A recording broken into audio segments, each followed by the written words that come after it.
Hello အားလုံးပဲမင်္ဂလာပါ MITDC ရန်ကုန်ကွန်ပျူတာသင်တန်းကျောင်းကနေကြိုဆိုလိုက်ပါတယ်ညီမအခုနေ့ရှင်းပြမယ့်သင်ခန်းစာကတော့ Adobe Photoshop CC 2021ထဲမှာ subject smart object အကြောင်းကိုရှင်းပြပေးမှာဖြစ်ပါတယ် smart object အကြောင်းကိုရှင်းပြပေးမှာဖြစ်တဲ့အတွက်ဒီမှာဆိုရင်တော့ layer နှစ်ခုခွဲထားပါတယ်ဒါကတော့ smart object layer ပါဒါကတော့ regular layer လေးဖြစ်ပါတယ်ဒီမှာဆိုရင်တော့ smart object ကတော့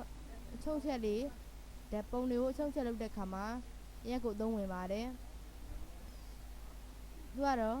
ဒီပုံလေးတွေကိုတကယ်လို့ဥမာချုပ်ကြည့်လိုက်ပါမယ်ဒီမှာဆိုရင်တော့ဒီလီယာနှစ်ခုလုံးကိုညီမတို့ကသူ့ကိုနှစ်ခုလုံးကိုချုပ်ချက်နေတာဖြစ်တဲ့အတွက် control တွေကိုဖိပြီးသူ့လီယာနှစ်ခုကို select မှတ်ပေးလိုက်ပါတယ်ဒီ down လေးတောင်းကနေပြီးတော့အချုပ်ချက်လုပ်ကြည့်လိုက်ပါမယ်အမှန်လေးကိုချစ်ကြည့်လိုက်ပါမယ်နောက်တစ်ခေါက်ဒီဘေးကနေ down လေးတောင်းကထပ်ပြီးတော့အချုပ်ချက်လုပ်ကြည့်လိုက်ပါမယ်အမှန်လေးကိုချစ်ပေးလိုက်ပါမယ်ဒါဆိုရင်တော့ဒီမှာသူကဝါပုံတစ်ပုံလုံးကဝါနေတာကိုတွေ့ရပါတယ်ဘာကြောင့်လဲဆိုတော့ဒီမှာ smart object လုံးပေးထားလို့ဖြစ်ပါတယ်တကယ်လို့ control စက်နဲ့နောက်ပြန်ဆုပ်ကြည့်လိုက်ပါမယ်ဒီလိုပုံလေးရပြီဆိုရင်တော့ဒီပုံလေးကိုအရင်ဆုံးဒီ right click ထောက်ပြီးတော့ဒီမှာ cover to smart object ကိုနှိပ်ရရတယ်လို့ဒီမှာ layer ထဲမှာရှိနေတဲ့ smart object ထဲက cover to smart object ကိုနှိပ်ပြီးလို့ရပါတယ်ဒီမှာဒါဆိုရင်တော့သူကဒီမှာ smart object နှိပ်ထားလောက်ထားတာဖြစ်တဲ့အတွက်သူကအလဲကောင်လေးမှာသင်္ကေတလေးပေါ်ပါတယ်နှစ်ခုလုံးကိုအချုပ်ချက်လုံးမှာဖြစ်တဲ့အတွက် control ကိုဖိပြီးတော့ဒီ layer လေးကို select မှတ်ပေးလိုက်ပါတယ်။down လေးတောင်းကနေပြီးတော့အချုပ်ချက်လေးလုပ်ကြည့်လိုက်ပါမယ်။အမှန်လေးကိုချစ်ပေးလိုက်ပါမယ်။ပြန်ပြီးတော့ချက်ကြည့်လိုက်ပါမယ်။အမှန်လေးကိုချစ်ပေးလိုက်ပါမယ်။ဒါဆိုလို့ရှိရင်တော့ဒီမှာကရှင်းပုံနှစ်ပုံရှင်းကြည့်လို့ရပါတယ်။ဒါကတော့ smart object လုပ်ထားတာပါ။ဒါကတော့ smart object လုပ်မထားပါဘူး။နှစ်ခုလုံးကအတူတူအချုပ်ချက်လုပ်ပေးမယ်။နှစ်ခုလုံးကတစ်ခုကတော့လေးကြီးနေပြီးတော့တစ်ခုကတော့ဝါနောက်တွေ့ရပါတယ်။ဘာကြောင့်လဲဆိုတော့ဒီပုံက smart object မလုပ်ထားလို့ဖြစ်ပါတယ်။ဒီ smart object လုပ်ထားတဲ့ဥစ္စာကိုပြန်ပြီးတော့ဖြည့်ကျင်နေဆိုရင်တော့ right click ထားလိုက်ပါဒီမှာ layer လေးကိုနှိပ်ပြီးလို့ရပါတယ်။ဒါဆိုရင်တော့သူကဒီမှာ subject smart object ကလုပ်ထားတာမရှိတော့ပါဘူး။ control Z နဲ့တော့ပြန်ပြီးတော့ဆုပ်လိုက်ပါမယ်။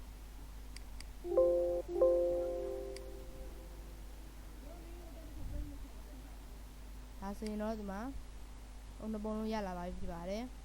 သူ့ကိုပြန်ပြီးတော့ smart object ပြန်လုပ်ချင်တယ်ဆိုရင်တော့ဒီ smart object လုပ်ထားတဲ့ layer လေးကို right click ထောက်ပြီးတော့ဒီမှာ cover to smart object ကိုနှိပ်ပေးလို့ရတယ်လို့ layer ထဲမှာရှိနေတဲ့ smart object ထဲက cover to smart object ကိုနှိပ်ပေးလို့ရပါတယ် smart object ကိုလုပ်ပြီးသွားပြီဆိုရင်တော့သူကဒီမှာသူ့ရဲ့သင်္ကေတလေးပြလာဖြစ်ပါတယ် control နဲ့ဖိပြီးတော့သူ့ layer တစ်ခုကို select မှတ်ပေးလိုက်ပါမယ်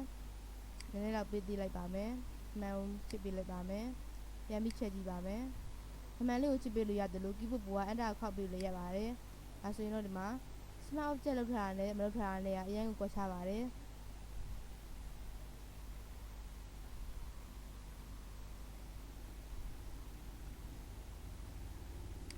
ဒါဆိုရင်တော့ဥမာနဲ့ပြန်ဖြစ်သွားပါပြီ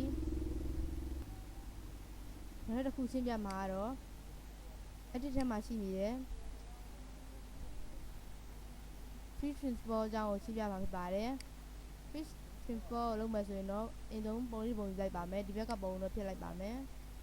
လို့နေလိုက်ပါတယ် file ကနေပြီးတော့ open keyboard ပေါ်ကဆိုရင်တော့ control ရဲ့ OL ကိုနှိပ်ပေးလို့ရပါတယ်မိပြီးလို့မိပုံလေးပေါ်မှာ key လေးချက်ထားလိုက်ပါတယ် open နဲ့ဖွင့်ပြလိုက်ပါမယ်ဒီပုံလေးတစ်ပုံရလာပြီဆိုရင်တော့သူ့ကိုလို့ပုံကိုအရင်ဆုံး select မှတ်ပေးရပါမယ်အဲ့ဒီထဲမှာရှိနေတဲ့ free transfer ကိုလုံးမဖြစ်တဲ့အတွက်သူ့ကိုအရင်ဆုံး select မှတ်ပေးလိုက်ပါမယ်အဲ့ဒီထဲမှာရှိနေတဲ့ free transfer နှိပ်လိုက်ပါတယ်ဆိုရင်တော့ဒီမှာသူက select မှတ်ထားတဲ့နေရာလေးကိုပဲချုပ်ချက်လုပ်ပေးသွားတာဖြစ်ပါတယ် control D နဲ့ selection ပြကြည့်လိုက်ပါမယ်ဒီမှာနောက်ခံ layer လေးဖြစ်မယ်ဆိုရင်တော့ဒီမှာ background eraser 2ကိုယူလိုက်ပါတယ်အဲဆိုတော့သူကတနေရာချင်းဒီလိုက်ဖြစ်သွားတာဖြစ်ပါတယ်ဒီမှာလက်ကြည့် eraser 2ကတော့မိဖြစ်မဲ့နေရာလေးပေါ်မှာ click ချက်ထားလိုက်ရုံနဲ့သူအကုန်လုံးပြတ်ပြီးသွားတာဖြစ်ပါတယ်အဲဆိုတော့သူကဒီမှာလက်မောင်းလေးတွေပါပြတ်သွားတာဖြစ်ပါတယ်သူ သူ့ကိုပြန်ပြက်ချင်ဘူးဆိုရင်တော့ဒီမှာအမှန်ရှိပေးရပါမယ်ကလစ်ချက်ချလိုက်ပါမယ်ဒါဆိုရင်လည်းသူကပြတ်သွားပါတယ်ဒီမှာသူ့ကို short ပေးထားပါမယ်30လောက်ပဲထားလိုက်ပါမယ်ကလစ်ချက်ချလိုက်ပါမယ်ဒါဆိုရင်တော့မပြတ်တော့ပါဘူးသူ့ကိုလှည့်မယ်သူ့ကို rotate လှည့်ချင်တယ်ဆိုရင်တော့ edit ထက်မှရှိနေတဲ့ free transport ကိုနှိပ်ပေးရပါမယ် keyboard ပေါ်ကဆိုရင်တော့ control ရဲ့ T ကိုနှိပ်ပေးလို့ရပါတယ်ဒါဆိုရင်တော့သူကဒီမှာနေရာတစ်ခုလူခဏလေးကိုပဲသူကဝင်သွားတာဖြစ်ပါတယ်နေရာချက်ချင်တယ်ဆိုရင်လည်းချစ်ပေးလို့ရပါတယ်တိုက်ပြီဆိုရင်တော့အမှန်လေးကိုချစ်ပေးလို့ရတယ်လို့ keyboard ပေါ်က enter ကိုခောက်ပေးလို့ရပါတယ်ဒါဆိုရင်တော့ဒီမှာလေပုံလေးရတော့ဖြစ်ပါတယ် image ထဲမှာ edit ထဲမှာရှိနေတဲ့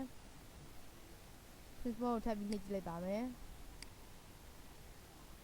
မိမိကြိုက်လို့ချုံချက်လေးလုပ်ပြီးလို့ရပါတယ်တကယ်လို့ရှီကိုဖိပြီးတော့လုပ်မယ်ဆိုရင်တော့သူကဒီမှာမဟုတ်ပါဘူး control D နှိပ်ကြည့်လိုက်ပါမယ်ရှီကိုဖိပြီးမနှိပ်ပါရှီကိုဖိပြီးတော့ချုံချက်မလုပ်ပါနဲ့မှန်လေးချစ်ပေးလိုက်ပါမယ်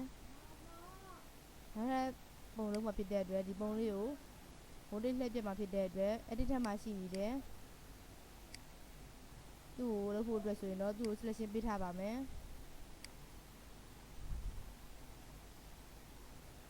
edit ထက်မှာရှိနေတဲ့ please transport ပါဒီမှာသူ့ကိုလူဆုံးဖြတ်လုပ်လိုက်မယ်ဆိုရင်တော့အောက်မှာပန်းရောင်လေးပေါ်နေပါတယ်ဘာကြောင့်လဲဆိုတော့ဒီမှာဒီ background layer မှာပန်းရောင်ဝင်လို့ဖြစ်ပါတယ်အဖြူအောင်လေးရွေးပြလိုက်ပါမယ် okay ကိုနှိပ်ပြလိုက်ပါမယ်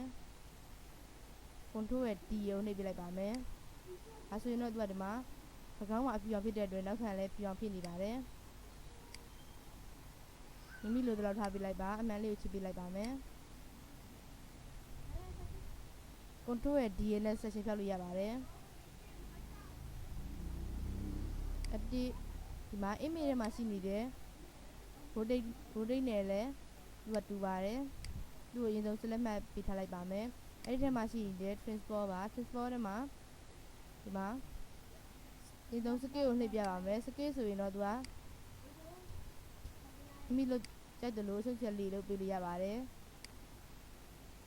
edit ထဲကနေ transport တွေက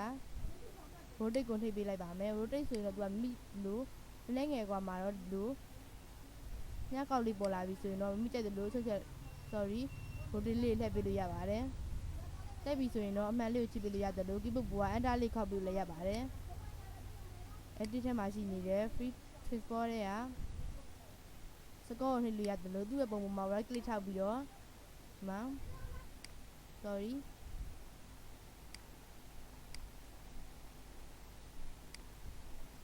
ကိုအရင်ဆုံး select မှတ်ပြီးထားလိုက်ပါမယ်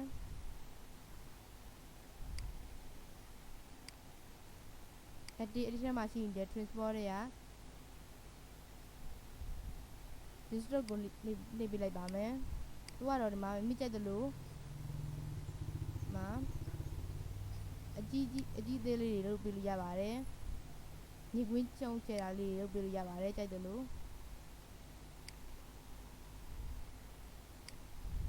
မိမိကြိုက်တဲ့ပုံစံလေးရပြီဆိုရင်တော့အမှန်လေးကိုချစ်ပေးလို့ရတယ်လို့ keyboard ပေါ်က enter လေးခောက်ပေးလို့ရပါတယ်အဲ့ဒီထဲမှာရှိနေတဲ့ transport တွေက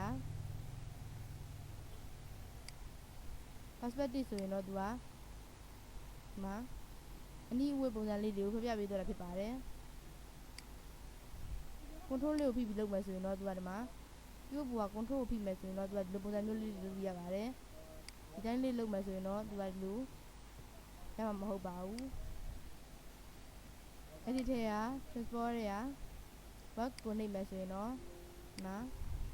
မိမိလိုသလိုပုံကိုပူခြင်းရှည်ခြင်းလို့ရပါတယ်အမှန်လေးကိုချစ်ကြည့်လိုက်ပါမယ်ဒါဆိုရင်တော့သူက west နဲ့လောက်ထားတဲ့ပုံကဒီလိုပုံမျိုးလေးရသွားပါတယ် control Z နဲ့နောက်ပြန်ဆုပ်လို့ရပါတယ်အဲ့ဒီထဲမှာရှိနေတဲ့ transport တွေက rotate ပါ rotate ဆိုရင်တော့180 degree ဆိုရင်တော့ဒီမှာ select မှတ်ထားတဲ့နေရာလေးဖြစ် select မှတ်ထားတာဖြစ်တဲ့အတွက်ဒီ select မှတ်ထားတဲ့နေရာလေးကိုပဲသူက rotate လှည့်ပေးသွားတာဖြစ်ပါတယ်တကယ်လို့ select မမှတ်ဘူးဒီတိုင်းပဲလုပ်မယ်ဆိုရင်တော့ဒီမှာ image ထဲမှာရှိနေတဲ့ image rotate တွေက180 degree ကိုနှိပ်ကြည့်လိုက်ပါမယ်ဒါဆိုရင်တော့သူကအပြင်က အားလေးပါသူကဘိုးလေးလှည့်ပေးတော့တာဖြစ်ပါတယ်နောက်ပုံတစ်ပုံနဲ့လုပ်ပြပါမယ်နောက်ပုံလုံးမှာဖြစ်တဲ့အတွက်ဖိုင်ရနေပြီးတော့ပုံလေးသွားယူလိုက်ပါမယ်ဖိုင်ရနေပြီးတော့ open နေလို့ရပါတယ်ဒီပုတ်ပွားဆိုရင်တော့ control ရဲ့ O ကိုနှိပ်ပြလို့ရပါတယ်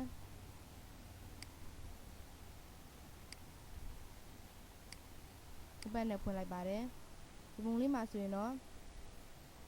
သူ့ကို rotate လက်မယ်ဆိုရင်တော့အဲ့ဒီထည့်ရပဲပြီးတော့ select မှတ်ပြီးတော့လှည့်လို့ရတယ်လို့ image ထဲမှာရှိနေတဲ့ image rotate ထဲက image rotation ဒီမှာ180 degree ဆိုရင်တော့သူကဒီနောက်ထပ် background ကစပြီးတော့လှည့်သွားတာဖြစ်ပါတယ်